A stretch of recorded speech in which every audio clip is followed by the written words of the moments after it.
Back after the break. This is the other side of the stone. I can't really say the back side because it's just as impressive as the first side, but the spacing here seems to be a bit more planned, so maybe the rune master had some experience from the other side, let's say so. So what does it say? There are many different types here. You can just see it from the start here. First of all, maybe you notice that the whole thing is leaning. I mean, this stone has an iconic shape and feel to it when you see it on the picture, but it's actually placed a bit slanted here because this line and these lines should be vertical and horizontal, but they're not. But it's fine anyway. It doesn't make it hard to read at all. Some people have pointed out that when you come here and you read this stone, you need to bow and walk around the stone like it was some kind of deity, but it's fascinating to be here. Let's say it that way instead. It says DAT, that, same as in English, that, and then SAKUM or GUM, Sagum, that I say or that is said, and then TVALFTA, 12th, meaning the 12th time. And this is a bit strange, of course, because the first stanza didn't really say anything about numbering, but the second had that Sagum, that's for the second time I say, that Sagum Anart. But here it says that Sagum 12, that Sagum 12th. So for the 12th time, or as number 12, it's been said. So that's been also thoroughly debated what that really means and why there is no 8, 9, 10, etc. Or maybe there is, depending on how you count here when you walk around. So 12th down. And then HVAR, war, were. And then HISTR, hister, meaning of course horse. And then SIC, and then KUNAR, Gunnar. And Gunnar is the Valkyria, the deity that pointed at a soldier or hero when he was supposed to die. So we're back on the battlefield, I guess. This is also some kind of cliffhanger here. So Hester Gunnar, the horse of Gunnar, the Valkyria. And then it says ITU, Etu, meaning of course 8. So the Valkyria, the horse of the Valkyria ate something. And what does the horse eat here? Well, probably the horse of the Valkyria is a wolf. And the wolf eats of the dead carcasses of the warriors, presumably. Etu. And this U here serves double purpose. It's not a double D though, it's a double V or a W. And then VITVOAKI, Wheatvogi. And Wheatvogi means the wide field. And a våg or a vong, that is also used in modern day, at least Danish I think they say vong, a big field, so the wide field. Hister Segunar etu Wheatvogi. The wolf was eating of something on the big field. And then ON, on, the preposition, and then KUNUKAR, Kunukar, meaning kings. So that's another cliffhanger here. It's easier this way. Kunukar. And then TVAIR, Tvair. And Tvair means two. So you might be thinking there are two kings here, but let's keep reading here. And then it says Tvair, TIKIR, Tvikir, Tikir. And Tikir means 10. So there are two sets of 10 kings, or 10 sets of 2 kings, meaning 20 kings, of course. And you should pay attention to this Tikir here. It's written almost like it was done in on freehand here. It looks really beautiful. The other ones are a bit needed some more attention maybe, but this Tikir is really beautiful here. And then SVAD, Svad, it happened. A, and then LIKIA, Lika. So these 20 kings, they're lying on this big field. So maybe there was a big battle, there was a war, 20 kings died, and the horse of Gunnar, the wolf, was eating of these corpses and the soldiers. Or maybe they're talking here, the Varin here is talking about, the poet, about 20 counties around this neighborhood here. Who knows? Who am I to tell you? Your guess is as good as mine. So that's what it said at least. And we have interpunctuation again, this time with the cross, just as after Stanta Runar Dar, strangely enough. And then it says DAT, that. And then again, S-A-K-U-M, that's Sagum, just like here, that's Sagum. And then D-R-I-T-A-U-N-T,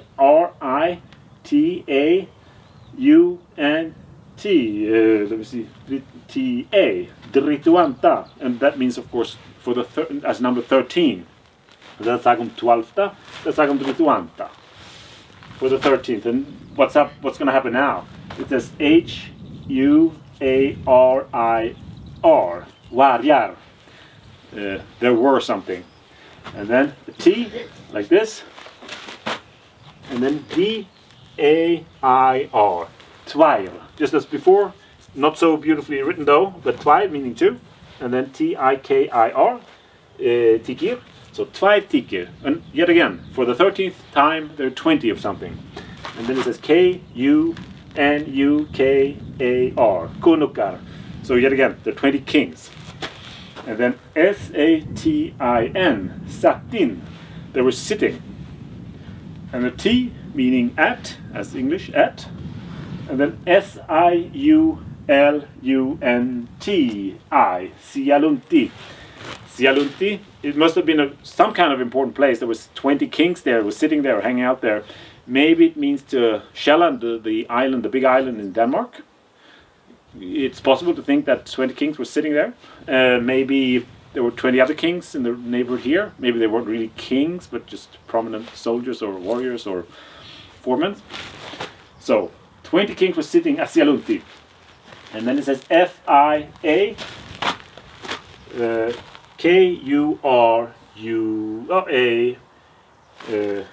A, of course. Fia Kura. So, 4. Something happened 4 times. And then U-I-N-T-U-R A. So Wintura. So Wintura, maybe it means 4 winters. Maybe these kings were sitting in Sjælland for 4 winters.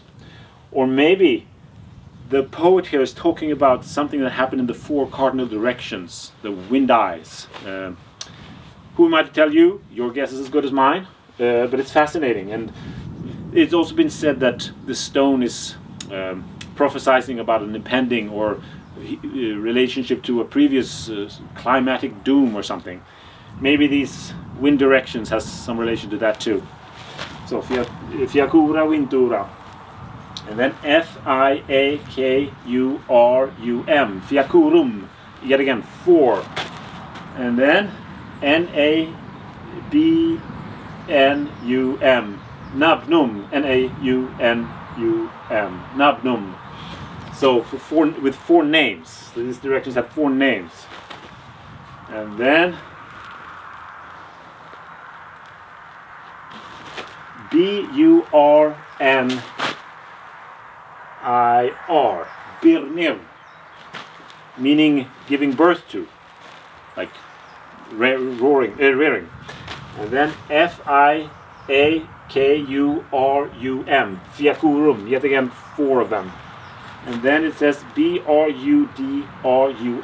Brudrum. So Fiakurum Brudrum. So once again, the whole line here, the stanza. Datsagum Trituanta.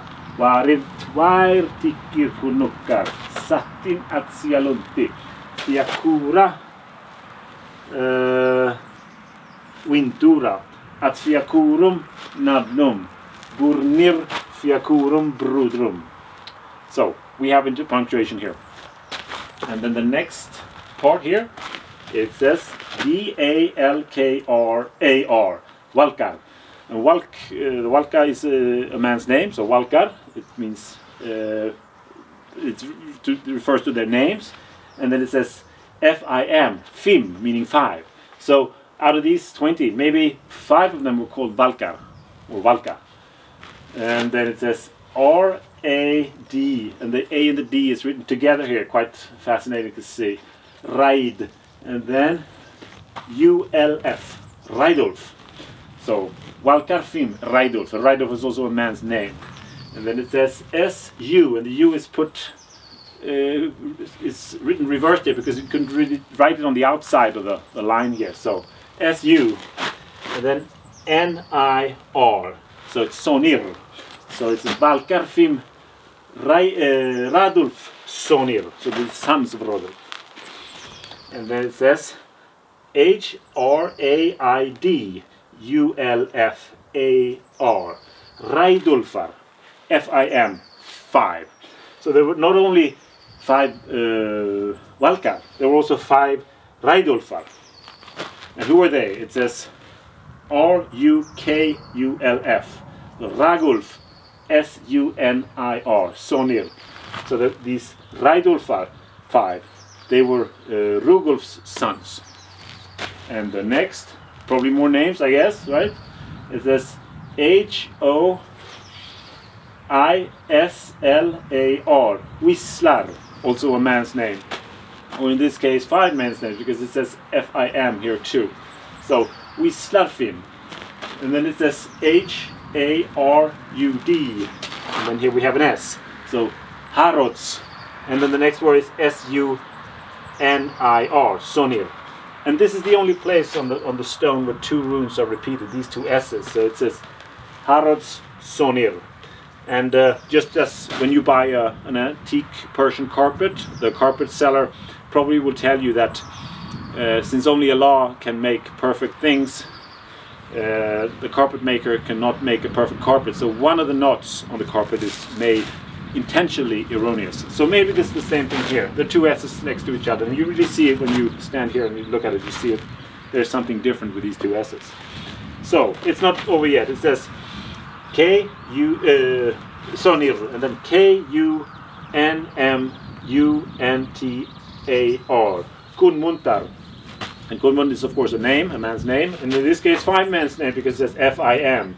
So it's Kunmuntarfim. And who were they? It says here possibly a B. We can't really tell because half of the rune is missing here from the damage here. And then Irnar. So maybe this says Birnar, and that would be the name of Björn.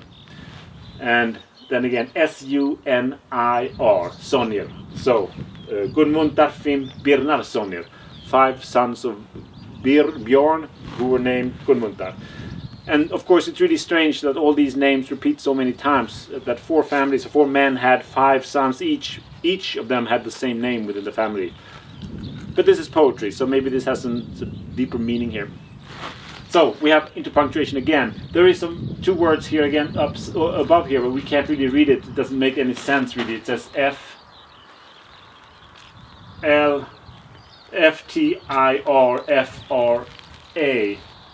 Ftirfra. Well, I don't know what it means. Something. And there are also some damage here, so you can't really read this line here. You can make out some of it, but it doesn't really add much to the story here.